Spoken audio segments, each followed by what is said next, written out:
But మీకున్న anticipation ఏంటి ఈ సిరీస్ మీద? అంటే హానెస్ట్‌లీ నేను ఒక ప్రాజెక్ట్ చేసినప్పుడు I really do not think like that. అది ఓకే. ఎట్లా ఓకే. వస్తది అది. నాకేంటంటే ఈ ప్రాజెక్ట్ నాకు చేయడానికి రీజన్ ఏంటంటే the world of Chandrika I get to play as an actor అనమాట. సో అది నాకు చాలా మంచి అప్రిసియేషన్ వస్తుంది. That's itself is what I'm looking forward అనమాట.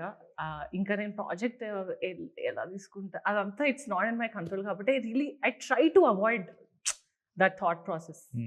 సో అంతే, దట్స్ దట్. ఓకే. బట్ మీకొచ్చిన అప్రిసియేషన్ ఏంటి?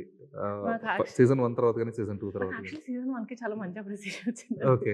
నేను I not very well aware that నా పార్ట్ ఏంటి దీంట్లో అనేది నాకు చాలా బాగా తెలుసు. సో నేను అది ఎక్స్‌పెక్ట్ చేయలేదు. అంటే నాట్ లైక్ బ్లోన్ అవే అట్లా ఏం కాదు కానీ చాలా మంచి పేరు వచ్చింది. People wanted to see me more. That's a really good complement.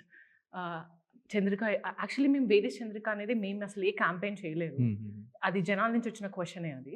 That's a win situation for all of us. So మంచి రెస్పాన్స్ వచ్చింది. అండ్ ఇన్‌ఫాక్ట్ కానిస్టేబుల్ కనకంలో చంద్రిక క్యారెక్టర్‌కి నేను makeup and hair least ignored అనమాట. ఓకే. సో సర్లే light ఎండలో చేసాం అదంతా. Though people told me I look the best in this project. So that's again అలా కొంచెం అట్లా మరి అట్లా కాదు. సో ఇలాంటి మంచి ప్లస్ పాయింట్స్ ఉన్నాయి. మంచి జనాలకు నచ్చడం. I think that's very hard nowadays to interest people in any way possible. So yes. Okay.